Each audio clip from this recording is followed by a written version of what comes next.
할렐루야. 오늘 일부 예배 오신 여러분들 주의로 축복합니다. 오늘도 저희 중창단이 아주 너무 뜨거운 멋진 찬양 불러서 오늘도 뜨거운 박수를 받았습니다. 이런 새벽에 또 나와서 늘 준비하고 또 지금 섬기는 우리 교회 중창단 다시 한번 축복의 박수하겠습니다. 그리고 여러분들 중에서 나도 저 찬양대에 함께 하고 싶다는 분 계시면 저희 중창단 지원해 주시면 함께 또 찬양할 수 있습니다. 우리 한번 좌우로 바라보시면서 이렇게 한번 인사했으면 좋겠습니다. 환한 웃음으로 정말 귀한 분이 오셨네요. 인사합시다.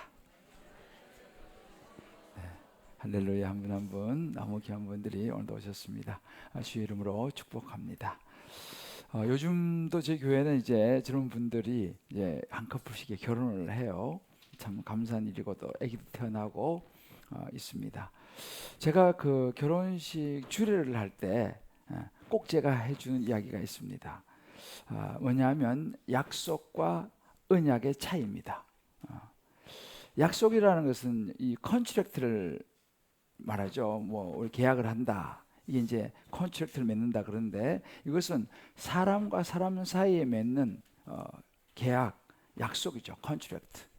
결혼도 일종 그런 것입니다.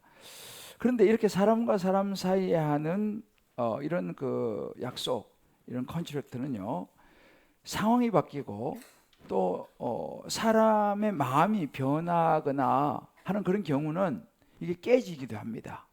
그럼 이제 서로가 상처를 또 이렇게 받게 되죠. 그런데 언약, 이 영어로 커버넌트라 그럽니다. 이 히브리 말로 이 베리트라는 그 묶는다, 바인드죠. 묶는다라는 뜻을 가진 이 언약은 사람과 하나님 사이에서 생겨나는 것이기 때문에 사람이 풀 수 없습니다. 그러니까 깨질 수가 없는 것이죠.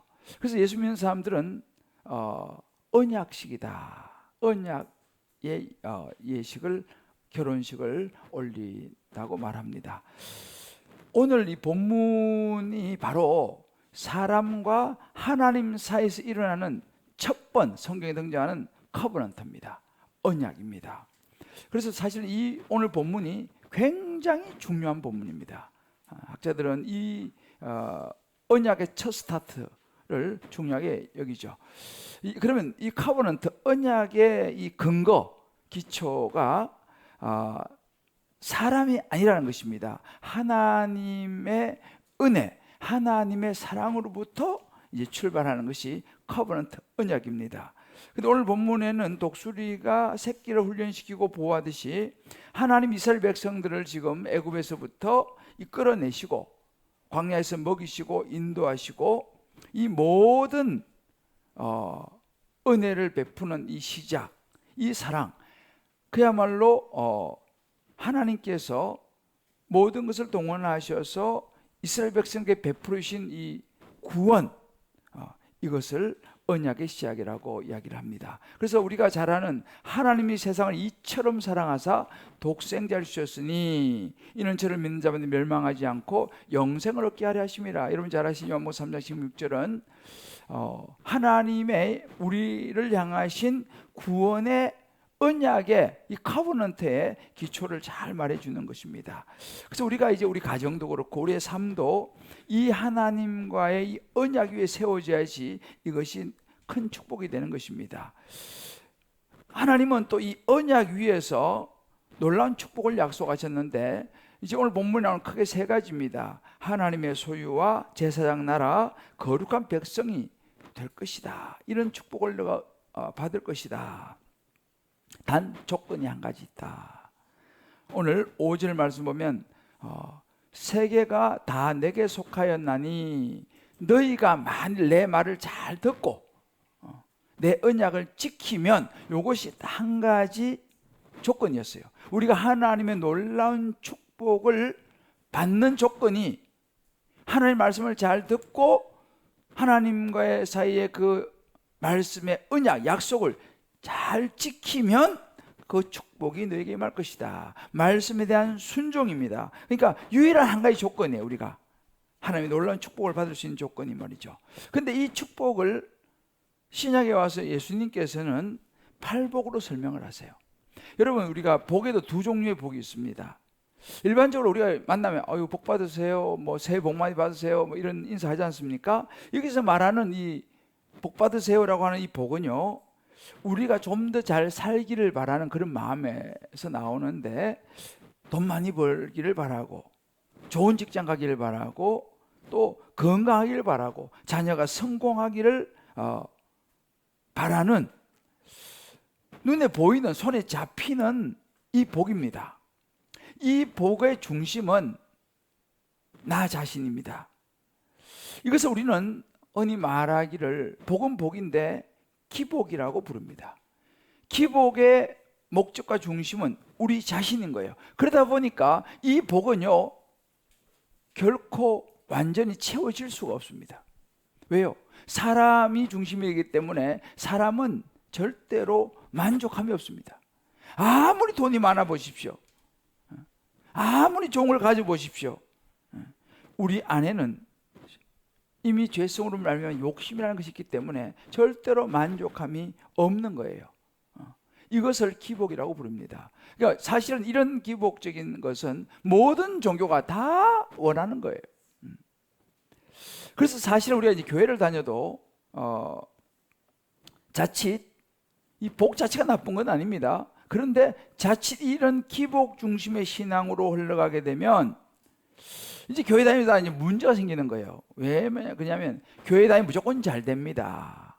자식 성공하고 모든 직장 사업 다 대박 나고 무조건 잘 됩니다. 교회만 다녀보십시오, 잘 됩니다. 이런 식으로 이야기를 하게 되면, 교회 다니면 잘 풀립니다, 이렇게 이야기를 하게 되면 이제 이 중심이 뭐냐면 그 기준이 자기 자신이 되는 거죠. 이제 이 기복이 되는 겁니다. 이제 이런 기복 중심의 신앙생활을 하게 되면 복이 자체가 틀린 건 아니지만, 사실은 살아가다 보면 예수 믿어도 교회 다녀도 자식이 시험에 떨어질 수도 있고, 사업이 수주가 안 될 수도 있고, 직장에서 어려운 일을 만날 수도 있다 이 말입니다. 그러면 교회 다니고 예수 믿으면 다 잘 된다 그랬는데 이게 무슨 일이냐 라고 사람들이 거기서 실망을 하고 오해를 하고 교회를 떠나기도 합니다.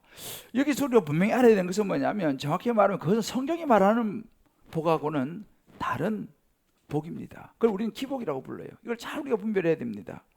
자, 그러면 성경이 말하는, 예수님께서 말씀하시는 오늘 너희가 하나님의 축복을 받을 것이라고 말하는 이 복은 어떤 복이냐라는 거예요. 예수님은 이것을 산상수훈에서 팔복으로 설명을 하세요.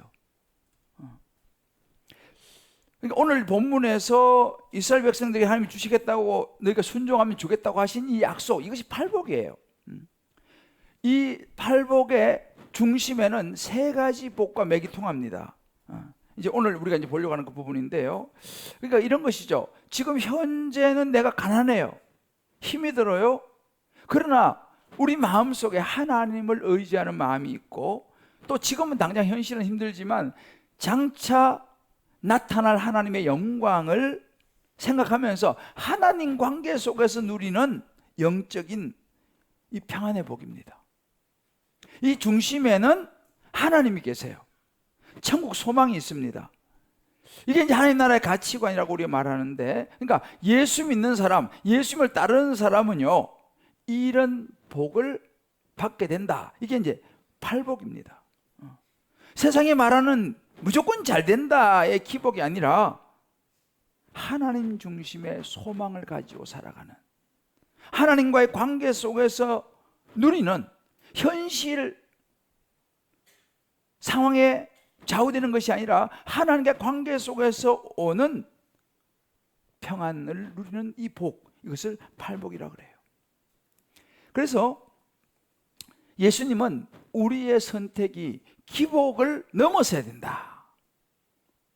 그리고 하나님 말씀에 순종하면서 오는 진짜 복, 영원한 복, 그 팔복으로 우리가 가야 된다라고 가르칩니다. 자, 그래서 저는 오늘 이 말씀을 가지고, 그러면 우리가 팔복을 누리면서 살아가려면 어떻게 해야 되느냐? 성경이 말한 진정한 복을 누리며 살아가려면 어떻게 되느냐, 이 부분을 오늘 하나님께서 이스라엘 백성들에게 가르치시는 거예요. 그래서 저와 여러분도 이 땅에 살면서 하나님께서 우리에게 주시기를 원하시는 진정한 팔복을 오늘도 이 말씀을 통해서 잘 깨닫고 누리며 살아갈 수 있게 되시기를 주의 이름으로 축복합니다. 자, 그러면 팔복을 누리며 살아가기 위해서는 그 첫 번째는요, 하나님의 소유로 살아야 된다는 거예요. 여러분, 우리가 살면서 중요한 것은 내가 누구인가를 아는 것이 너무 중요합니다. 내가 누구냐? 한 번씩 요즘은 워낙 이 유튜브가 발달했기 때문에 이제 이 영상이 나오잖아요. 뭐 영화의 한 대목을 이렇게 따서 올려놓기도 하고 그런데, 제가 한번 보니까 이 옛날에 친구라는 영화에 나오는 그 영상이에요. 학교 시골에 이제 선생님이 이제 우리로 말하면 이제 이 학생이 하도 말썽을 피우고 이제 일진처럼 그렇게 이제 되니까 이제 수업 시간에 불러내가지고 이제 선생님이 묻는 거예요. 너가 아버지 뭐 하시나? 이런 묻는 영상이 있어요. 너가 아버지 뭐 하시노? 그러니까 건달인데. 그러니까 뭐 건달이라고. 그래가지고 이 선생님이 막 오해를 해가지고 막 두들겨 팹니다. 그냥 뒤에 학생들이 저 아버지 건달 맞는데 얘. 그런 거 아주 웃기는 영상이 나와요. 제가 근데 그 생각이 드는 거예요. 우리에게 누가 아버지 뭐 하시노? 이렇게 물어보면 우리 아버지요, 오늘 성경에 나오잖아요. 우리 아버지 세상을 창조하신 하나님이신데. 할렐루야. 여러분, 우리가 이렇게 대답할 수 있어요. 이거 엄청난 겁니다. 그렇지만 여러분, 이게 그냥 하나님의 사실이에요. 이게 예수 믿는 저와 여러분의 정체성입니다. 우리 아버지요, 세상을 창조하신 하나님인데 이게 우리 정체성이라는 거예요. 그래서 하나님께서 이스라엘 백성들을 그 애굽의 속박에서 끌어내시고 광야에서 피를 공급해 주시고 먹이시고 입히시고 인도하는 이 장면이 오늘 우리 이렇게 본문에 나오는 거예요. 그래서 4절부터 보면요, 이렇게 말합니다. 내가 너를 업었다.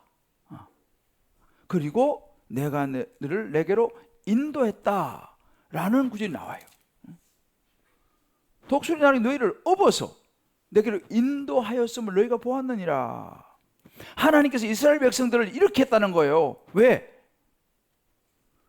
이렇게 했습니까? 너는 어제 보면 내 모든 민족 중에 내 소유라는 거예요. 5절 말씀, 너희는 모든 민족 중에 내 소유라는 거예요. 너는 내 자식이야. 반대로 이스라엘 백성들은 우리 아버지요, 세계가 다 속해 있는 하나님이신데요, 이 말입니다. 그러니까 하나님께서 너는 내 소유다. 여기서 소유라고 하는 이 의미의 핵심은요, 이게 원래 히브리어 어떤 의미가 있냐면 내 혼자만 간직하고 있는 소중한 보물이 있어요. 각자 있죠? 저 깊숙한 곳에. 그러니까 민족적인 너는 내 소유다라고 하는 말은 너는 내 마음에 고이 간직하고 있는 내 보물이다, 이런 의미가 들어있어요. 하나님이 이스라엘 백성들을 보고 그렇게 말한 거예요. 너는 내 보물이야. 그러니까 내가 너 업어서 너를 인도하고 지금까지 온 거 아니냐. 자, 보세요. 하나님께서 이스라엘 백성들을 아주 특별한 보물로 삼으신다는 거예요. 근데 한 가지 조건이 있어요. 언제? 하나님 말씀을 순종하고 따라갈 때. 할렐루야. 그래서 신명기 26장 18절에는 이렇게 말씀하십니다. 여호와께서도 내게 오늘 말씀하신 대로 오늘 너를 그의 보배로운 백성이 되게 하시고 그의 모든 명령을 지키라 말씀하셨다. 보배로운 백성으로 인정하신다는 거예요, 하나님께서요. 언제? 하나님의 언약의 약속 말씀을 잘 지키고 순종할 때. 자, 그러면 우리가 이제 오늘 이렇게 말씀을 순종해서 이 자리에 나오셨지 않습니까? 또 온라인 예배를 드리지 않습니까? 그러면 하나님이 우리를 향해서 뭐라고 말씀하시냐?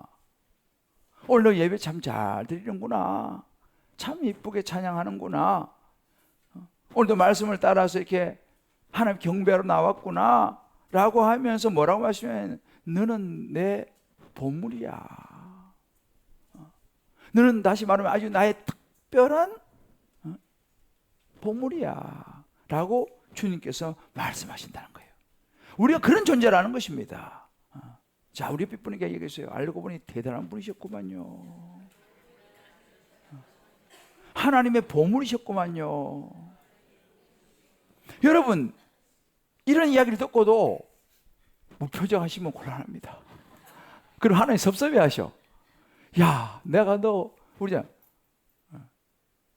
야, 난 너 너무 소중한 너 내 보물이야. 그런데 그냥 이러시면 안 됩니다. 액션 해야죠. 감사합니다. 그죠? 하나님 보시 그러잖아요. 다시 한번 우리 딱 이렇게 당신 하나님 보물이 되면 이렇게 액션 한번 해봐야죠. 자, 시작. 당신 하나님의 보물입니다. 제가요. 그렇죠. 이렇게 봐요. 왜? 하나님께서 우리를 보물이라고 말씀하시는 거예요. 우리는 정말 스페셜한 존재입니다.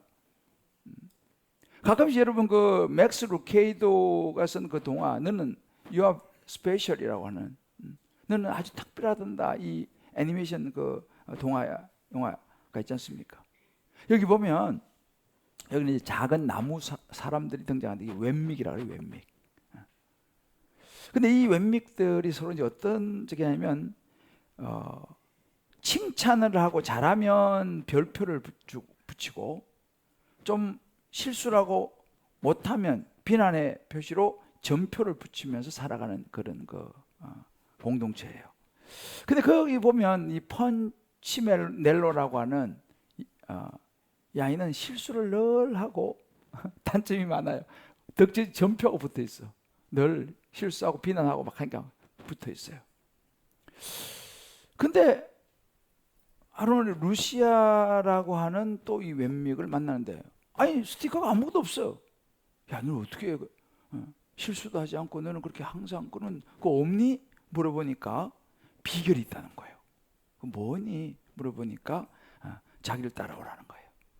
그래서 이 루시아가 이 펀치멜을 데리고 어디로 가냐면 자기가 정기적으로 가는 자기를 만든 목수 엘리에게 갑니다. 자기를 이제 다 나무 사람이니까 만든 목수가 있을 거 아니에요. 그 목수한 엘리에게 데려가니까 그 목수 엘리가 이 루시아한테 그렇게 말하는 거예요. 너는 내가 만들었고 너는 아주 특별해. You are very special for me. 이렇게 얘기하는 거예요. 그 말을 들은 이 루시아가 회복이 돼가지고 사람들이 막 비난하고 막 별소리 다 해도 그 점표를 안 붙이는 거예요. 왜? 당당한 거예요. 자기를 만든 목수가 자기가 그렇게 말하니까. 그러면서 이 펀치멜로가 나도 그렇게 특별한 존재구나 라고 깨달으면서 사람들의 평가의 기준에 흔들리지 않는 그렇게 회복되는 그 이야기예요. 여러분, 우리도 마찬가지입니다. 살아가다 보면요 이런저런 일을 많이 만나요. 참 옆에 양에서 별의별 일이 많으시죠? 진짜 별의별 일이 많아요. 하루에도 별의별 일이 많습니다. 우리나라도 막 별의별 일이 많이 일어나요. 보면 막 좌절이 되고 우울해져요. 때로는 자존감이 떨어져요. 원하는 일이 안 되고 그러면 다 실망이 돼요. 이것밖에 안 되나? 등등 여러 가지 일이 많이 일어납니다. 여러분, 그때 우리가 기억해야 될 것이 뭐냐 하면, 그래, 내가 말씀을 따라 살아가면 나는 하나님의 소유, 하나님의 보물이지. 이걸 기억해야 돼. 사람들이 별소리를 다 하더라도 하나님만은 You are special for me. 누가 뭐래도 넌 나한테 특별해. 넌 내 보물이야. 이것이 복이라 이 말입니다. 할렐루야. 그래서 우리는 그 음성을 들으면서 살아가야 돼요. 자꾸 사람들이 하는 이야기 들으면요 낙심, 좌절, 우울증 걸려요. 하나님께서 말씀하시는 너는 나의 소유다. 누가 뭐래도 너는 내 보물이다. 이런 음성을 들으며 살아가면요, 오늘 우리 찬양했잖아요. 가신 것이 적어도 감사하며 살 수 있는 거예요. 내게 주신 작은 힘을 나눠주며 사는 거예요. 왜? 나는 주님 앞에 스페셜하니까. 우리 자녀들을 보는 눈도 마찬가지입니다. 뭐 다른 사람들하고 뭐 비교 자꾸 하고 하지 말고 내 자녀는 내 자녀로서의 스페셜한 거예요.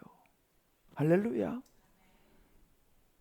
우리 가정, 우리 아내 남편은요, 남들하고 말 거 없어요. 내게는 스페셜한 거예요. 누가? 내가 그 오래전의 이야기인데요. 김진홍 목사님이 이제 그 부인 도망가가지고 이제 이혼하게 됐잖아요. 옛날 이야기예요. 그래서 새로 부인을 하나 맞았어. 그 새로 이제 부인을 맞았는데 이 부인이 요란해요. 막 꾸미기를 좋아하고 화장도 요란하게 하고. 그 교회가 말이 많은 거야. 저 사모님은 왜 저러냐. 그래서 하루는 김진홍 목사님이 설교하면서 그랬대. 여러분들이 데리고 사오. 내가 데리고 사니. 나는 좋기만 하고 봐. 그렇게 얘기했다는 거예요. 누가 아무래도 내게는 스페셜하다 이 말이에요. 할렐루야. 그 여러분들이요, 집에 가서요, 부인과 남편에 대해서 프라이드를 가지기 바래요. 누가 뭐래도 당신 내게 스페셜해. 할렐루야. 자, 한번 옆에 이야기했어요. 누가 뭐래도 당신은 스페셜합니다. 할렐루야. 적용해 보십시다. 환경과 사람들의 세상적 평가가 아니라 너는 나의 소유요 내 사랑하는 보물이란다 하시는 하나님의 음성을 듣고 있습니까? 혹시 낮은 자존감, 우울, 열등감 이런 것에 사람들의 말을 듣고 이런 것에 힘들어하고 있지는 않는가? 날마다 남들의 눈치를 보면서 힘들어하고 있지 않은가? 한번 우리 살펴볼 필요가 있어요. 한번 나눠보세요. 두 번째 팔복을 누리며 살아가기 위해서는 제사장으로 살아야 합니다. 오늘 6절 말씀 보게 되면 이렇게 말씀에 순종하고 살아가면 6절에 너희가 내게 제사장 나라가 될 것이다 이렇게 말합니다. 제사장 나라. 여러분 제사장은 어떤 사람입니까? 제사장은요 하나님을 섬기라고 구별된 사람이에요. 백성들을 하나님께로 인도하는 일에 헌신한 사람. 많은 사람들에게 하나님의 말씀을 알리고 증거하고 우리만 선교적인 삶을 사는 사람이 제사장입니다. 그러니까 다시 말하면 제사장은요 자신만을 위해서 존재하지 않아요. 제사장은 하나님을 위해서 다른 사람들을 위해서 사는 사람이 제사장이에요. 다시 말하면 백성들의 고통과 어려운 문제가 생기면 그 문제를 대신 짊어지고 하나님 앞에 나가서 대신 하나님 우리 백성이 이런 힘든 일이 있습니다라고 대신 강구하고 그러니까 하나님과 사람 사이의 중보자 역할을 하면서 문제를 해결해 주고 이웃의 문제와 아픔을 정말 해결해 주기 위해서 기도하고 하는 그런 역할을 하는 사람. 열심히 기도해서 아픈 사람을 위로해 주는 사람, 이런 사람이 제사장이에요. 6절을 보게 되면 너는 이 말을 이스라엘 자손에게 전할지어다. 너는 제사장 나라가 될 것이다. 너는 그런 제사장과 같은 삶을 살게 될 것이다 라고 이야기를 하고 있습니다. 그러니까 하나님께서 이스라엘 백성들이 세상에 나가서 그런 역할을 하기를 바라시는 거예요. 왜? 하나님의 스페셜한 소유니까 너는 그 하나님의 자녀로서 이제는 제사장으로 너가 살아가야 된다. 모든 민족에게 제사장의 역할을 하며 살아가야 된다. 많은 사람을 좋게 해주고 많은 사람을 복되게 해주고 하나님께 인도하는 택함을 받은 백성, 나라가 너 이스라엘 백성들이다. 그래서 베드로전서 2장 9절에 보면 너희는 택하신 족속이요 왕 같은 제사장이요 라고 이야기를 합니다. 거룩한 나라에 그의 소유된 백성이다. 이 베드로전서 2장 9절은 오늘 말씀과 이게 맥이 통하는 구절이에요. 하나님의 소유된 백성이었죠. 좀 전에 말씀드렸죠. 우리는 왕 같은 제사장이다 라고 말하는 것입니다. 자, 그러면 여기서 말하는 이 왕 같은 제사장은요, 어느 한 사람을 이야기한 게 아니에요. 특정한 어떤 목사님이나 어떤 선교사님이나 특별한 한 사람을 왕 같은 제사장이라고 하는 것이 아니고, 베드로전서 2장 9절에 보게 되면요, 너희는 라고 말합니다. 너희는 누굽니까? 이스라엘 백성들 전체를 얘기하는 거예요. 하나님의 소유가 된, 하나님의 자녀가 된 너희 이스라엘 백성들은 모두가 특별한 사람이 아니고 모두가 택하신 족속이고 왕 같은 제사장이다 이 말이에요. 특정한 목사님이나 선교사님이나 이런 특별한 풀타임으로 일하는 그런 사람만이 아니라 모든 이스라엘 백성들, 하나님의 택하심 받은 너희는 왕 같은 제사장이다. 이걸 여러분 잘 이해해야 됩니다. 그러면 오늘 이 자리에 와서 계신 모든 분들은요, 너희는이에요. 하나님 앞에서 왕 같은 제사장이다 이 말이에요. 이걸 아셔야 돼요. 자, 옆에 분이 얘기해 주세요. 알고 보니까 왕 같은 제사장님이셨군요. 그죠? 여러분들이 왕 같은 제사장들인 거예요. 성경이 그렇게 말하고 있지 않습니까? 여기서 설교하는 목사만 아니에요. 저를 포함한 여러분 모두가 왕 같은 제사장이다 라고 말합니다. 그러면 어떻게 됩니까? 왕 같은 제사장이면 왕 같은 제사장으로 살아야지 않습니까? 어떻게 해요? 제사장의 역할을 해야 되는 거죠. 주변에 힘들어하는 사람들, 예수 안 믿는 사람들이 있으면 그들에게 가서 내가 제사장으로서 그들을 주님께로 인도해야 되는 거예요. 아유, 교회 한번 와보세요. 예수 믿으세요. 그러면 하나님께서 당신을 자녀 삼으십니다. 모든 삶에 힘들고 이런 것들이 많은데 하나님께 맡기세요. 그 역할을 누가 합니까? 제사장이 해야죠. 우리가 그런 역할을 해야 한다는 거죠. 우리 주변의 이웃에, 가까이 우리 자녀, 가족에게, 우리 친척에게, 우리 주변의 오이코스에. 그래서 우리가 낫단동행하는 거 아닙니까? 그게 제사장으로 살아가는 거예요. 나 몰라라, 이건 제사장 아니죠. 제사장은 자기만을 위해 사는 사람이 아니라니까요. 제사장은 하나님을 전하면서 이웃을 위해 살아가는 사람이 제사장이에요.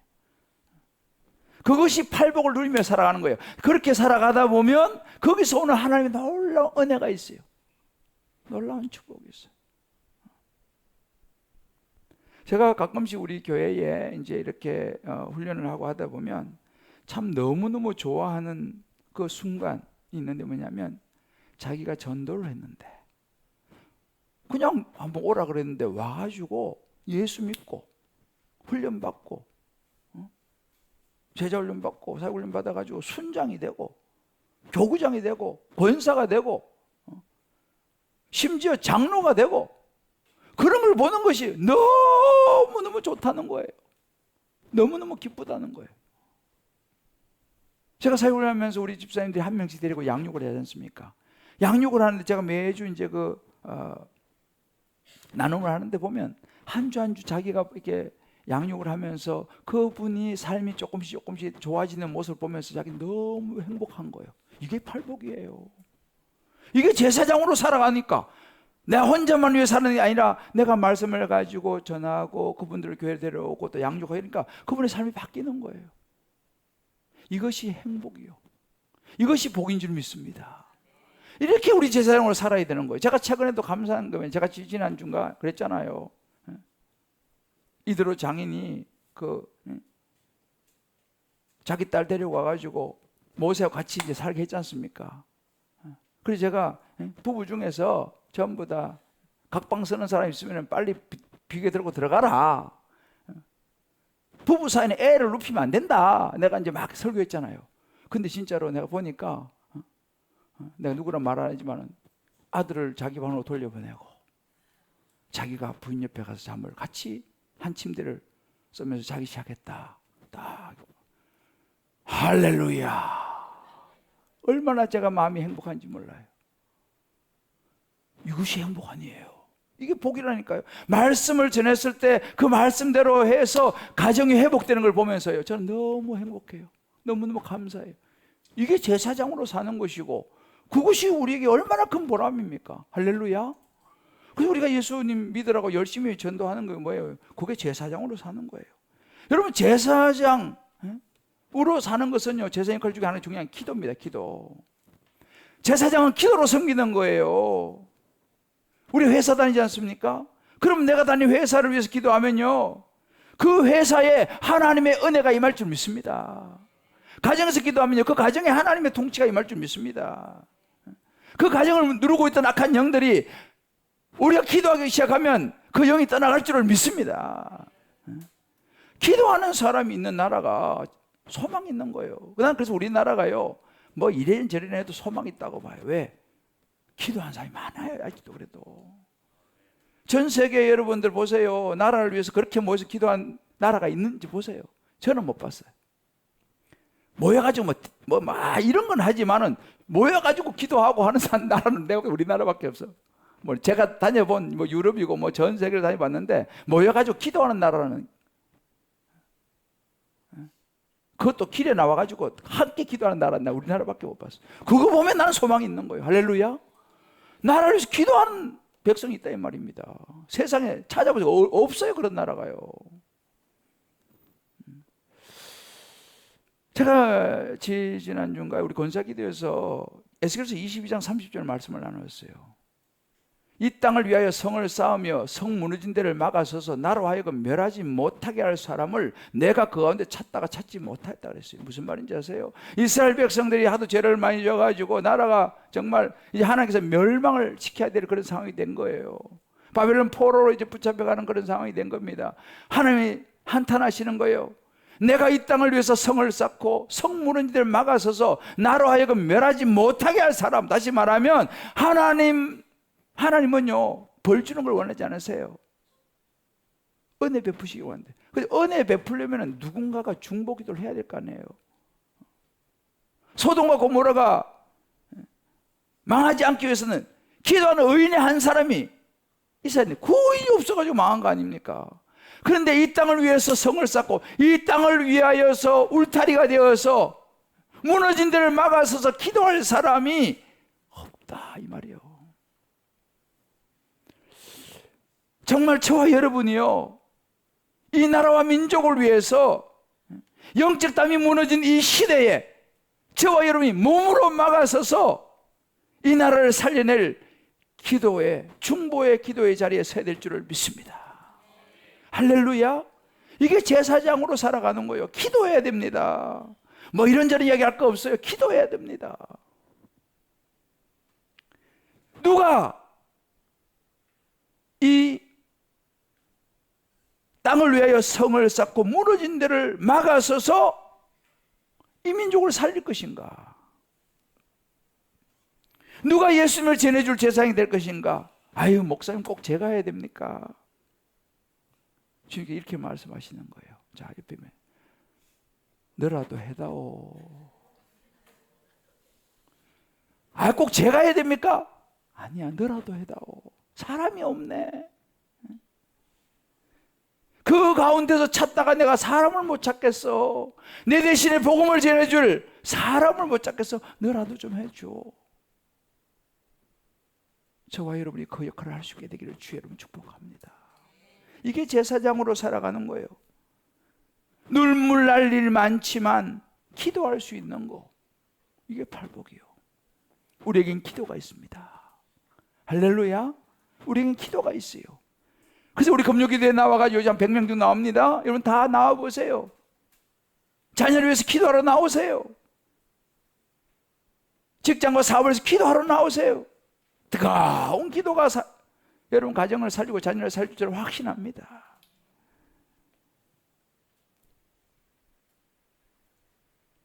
적용입니다. 저와 여러분 주변에 중보 기도와 복음이 필요한 사람이 누구입니까? 마음에 떠오르는 이번 따탄동에 초대할 수 있는 사람의 이름을 떠올려보고 기도하시고 초대 결단을 한번 여러분 나눠보시길 바라요. 주님 말씀해요. 아무도 없다. 너라도 해야 된다. 누가 그 사람에게 권면할 수 있겠냐. 의외로 교회 오는 분들 중에 이런 분이 있어요. 아무도 자기한테 교회 가자는 말을 안 해갖고 기다리다가 그냥 자기 와버린 사람이에요. 그런 사람이 있어요. 기다리는데 아무도 얘기를 안 하더래. 그래서 그냥 자기 와버렸대. 그래도 그 사람은 참 소망 있는 사람이에요. 대부분 오지 않습니다. 저와 여러분이 그 역할을 해줘야 될 줄 믿습니다. 자, 옆에 분 이렇게 합시다. 주님 말씀에 너라도 해다오. 우리라도 해야 됩니다. 마지막으로 발복을 누리며 살아가려면 우리가 거룩한 백성으로 살아야 합니다. 6절을 보면 거룩한 백성이 되리라. 그죠? 제사장 나라가 되고 거룩한 백성이 되리라. 여러분, 거룩한 백성이라고 하는 이 거룩의 의미는 뭐냐면 구별되는 이야기예요. 구별. 하나님의 목적을 특별한 스페셜한 자녀로서 특별한 목적에서 우리를 구별한 사람이다. 정결한 사람이다. 지금 말씀하시는 거죠. 하나님의 소유와 제사장 나라로서 너희는 거룩한 삶을 살아야 된다 라고 말씀하세요. 깨끗하게 살아야 된다. 거짓말하면 안 된다. 디모데후서 2장에 보면 이것을 잘 정리해 주는 큰 집에는 금그릇, 은그릇, 나무그릇, 질그릇도 있어요. 귀하게 쓰는 것도 있고 천하게 쓰는 것도 있는데, 그럼 누가 귀하게 쓰임 받느냐? 누구든지 이런 것에서 자기를 깨끗하게 하면 귀히 쓰는 그릇이 되어서 주인의 쓰기에 합당하다 이 말이에요. 모든 선이 준비함이 될 것이다. 뭐 금그릇도 있고 은그릇도 있고, 뭐 우리도 식당에 보면 뭐 집에 종지도 필요하고 다 필요해요, 그죠? 종지도 필요하고 국그릇도 필요하고 밥그릇도 필요하고, 뭐 요즘 뭐 그릇 종류 다양하지 않습니까? 다 필요한데 다 쓸모가 있어요. 근데 못 쓰는 게 한 가지가 있어. 못 쓰는 그릇. 맞아요. 더러운 그릇은 못 써. 아무리 이쁘고 뭐 금그릇이라도 더러우면 못 써요. 그거 어떻게 밥을 풉니까? 한 청년이 대기업에 입사를 하게 되었다고 합니다. 입사를 했는데 회사에서 회식 문화가 있잖아요. 막 술을 권유하는 거예요. 근데 이 친구가 정중하게 이제 거절을 했어요. 저는 예수 믿고 교회 다닙니다. 크리스천입니다. 근데 이렇게 되면 이제 상사의 눈에 이제 눈밖에 날 가능성이 많지 않습니까? 뭐 눈치가 있죠. 그렇지만 이 청년은 감수하고 그 대신에 정직하게 회사 생활을 했어요. 정직하게 회사 생활을 했어요. 어느 날 그 회사에 큰 부정거래 사건이 터졌습니다. 당연히 그 부서 조사를 받게 됐죠. 그런데 그 조사 과정에서 이 정직하게 일했던 이 청년이 드디어 주목을 받기 시작했어요. 이 청년이 신뢰를 받기 시작하고 리더로 발탁이 됐어요. 그가 이런 이야기를 합니다. 저는 주일 성수, 정직함, 정결함을 지키려고 노력했을 뿐입니다. 그게 제 신앙이고 하나님께 구별되게 살려고 한 것뿐입니다. 이런 사람이죠. 우리는 거룩한 백성으로 살아야 돼요. 이런 사람에게 하나님의 은혜와 복이 많은 거예요. 우리 찬양 가사처럼 화려하지 않아도 정결하게 사는 사람. 뭐 대단하진 않지만 정직하게 정결하게 사는 사람이에요. 근데 하나님께서 말씀하세요. 하나님이 누구를 쓰시느냐? 그죠? 하나님이 어떤 목사를 쓰시겠어요? 사람은 속일 수 있어서 하나님은 못 속입니다. 다 알아요. 하나님은요. 하나님이 어떤 목사를 쓰시겠어요? 하나님이 어떤 성도를 쓰시겠어요? 하나님이 어떤 장로, 권사, 집사를 쓰시겠습니까? 거룩한 백성으로 사는 사람이에요. 여러분, 축구 요즘 손흥민이 요즘 약간 좀 그런데 선수가 되면요 중요한 감독이에요. 감독이 안 내보내면 그냥 벤치에 있는 거예요. 벤치에 있는 게 굉장히 괴로운 일입니다. 왜? 나가 뛰어야 되는데 감독이 기용을 안 해줘. 감독이 쓰는 선수가 최고인 거예요. 그럼 감독이 아무나 씁니까? 여러분, 하나님도 마찬가지예요. 하나님이 쓰시는 그분은요 최고의 사람입니다. 벤치에만 앉아있는 사람, 하나님이 부르지를 않는 사람은요 사실은 편한 게 아니고 벤치 신세라 그래요. 그걸 보고 그 교회에서 전화가 안 오는 분 있죠. 그러니까 교회에서 가끔씩 목사님이 누가 간사님이 누가 가서 전화, 아우 집사님, 그러면요 가슴이 철렁 내려요. 그게 아니고 할렐루야, 올 게 왔구나, 나를 드디어 기용하는구나, 나를 드디어 기용하는구나. 그게 영적인 영의 생각인 거예요. 하나님께서 주님 저를 닳도록 써주십시오. 선수들은요 벤치에 앉아있으면 기분이 안 좋아요. 근데 신앙생활에서 벤치에 앉아있는 분들은 기분을 안 좋아하는지를 몰라. 자, 우리 좌우에 축복하십시다. 기용되는 것은 축복입니다. 기용되는 건 축복인 거예요. 하나님이 쏘시겠다 그러면 이거보다 더 좋은 게 어디 있습니까, 여러분들? 사실은 이게 그렇지 않습니까? 하나님 부르지도 않아, 쓰지도 않아. 앞으로 전화를 기다리시길 바라요. 혹시 누가 교회에서 연락 와서 나 좀 써달라고, 와서 좀 봉사해달라고 혹시 하지 않나. 우리가 이제 지금 요즘 임직 교육도 하고 있습니다. 임직도 마찬가지입니다. 임직이 폼 잡는 자리가 아니고요 쓰임 받는 자리예요. 할렐루야. 하나님이 부르신 자리죠. 뭐 하라고? 아름다운 덕을 선포하라고요. 저와 여러분이 그렇게 쓰임 받기를 주의 여러분 축복합니다. 이걸 알아야 돼요. 사실 이게 영적인 원리거든요.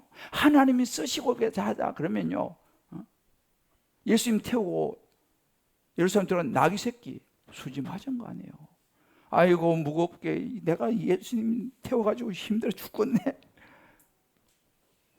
내가 예수님을 태우다니, 내가 주님을 위해서 내가 차량 봉사를 하다니, 내가 주님을 위해서 안내 봉사를 하다니, 내가 주님을 위해서 찬양을 하다니. 할렐루야. 그럼 적용해 보세요. 내가 살아가는 가정, 직장, 학교, 교회도 마찬가지입니다. 일상 속에서 하나님께 구별된 사람으로 드러날 수 있는 작은 행동이나 태도가 있으면 무엇이 있겠습니까? 하나님께 쓰임받는 그릇으로 내가 이번 주에 적용할 거 한 가지 꼭 결단해 보시길 바라요. 달방 꼭 가셔서 나눠보시고 또 가족 안에서도 애들 불러놓고, 야, 우리 하나님께 구별된 사람으로 살려면 우리 어떤 행동을 해야 될까? 어떤 태도가 필요할까? 이런 것을 자녀들하고 나눠야 돼요. 맨날 공부해라 그런 말 할 필요가 없어요. 하나님 보시기에 구별된 삶을 이야기하면 자기 스스로 학생인 거, 그럼 나 공부 열심히 해야겠네요, 자기가 말해야 돼. 할렐루야. 사랑하는 성도 여러분, 예수님은 우리를 위해서 자기 목숨을 내어주셨습니다. 우리를 구원하시고 십자가에 죽으시고 부활하셨어요. 좀 있으면 이제 고난주간이 다가옵니다. 이번 고난주간은 스페셜한 고난주간이 될 것입니다. 귀한 분들 정말 이번에 하나님께서 우리에게 이제 보내주셨어요. 저는 4월을 시작하면서 마음에 희망과 소망이 생겨요. 4월달 이제 우리 교회가 또 새롭게 도약하겠구나. 할렐루야. 내 삶이 또 4월달 새롭게 시작되겠구나. 여러분, 오늘 말씀 붙들고 한번 생각해 보십시오. 기복을 따라, 나의 욕심을 따라 좌충우돌하면서 살다가 하나님 앞에 부끄럽게 설 것입니까?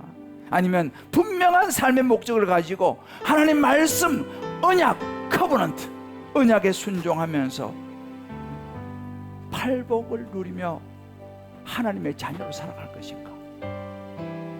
그리고 주님 앞에 섰을 때 착하고 잘하였다, 충성된 종이라고 칭찬을 받을 것인가? 기복과 팔복 사이에서 남은 것은 우리의 선택입니다. 저와 여러분은 하나님의 소유로 제사장 나라로 거룩한 백성이 되는 축복, 팔복의 길을 선택할 수 있게 되시기를 주의 이름으로 축복합니다. 이 시간 오늘 이 찬양 같이 한번 부르면서 오늘 말씀 붙들고 우리 한번 기도해 주시면 좋겠습니다. 행복이라는 찬양인데요, 참 가사가 좋아요. 화려하지 않아도 정결하게 사는 삶, 가진 것이 적어도 감사하며 사는 삶, 이게 팔복이에요. 세상이 알 수 없는 하나님의 선물, 그래 나는 하나님의 특별한 보물이지, 꼭 기억하세요.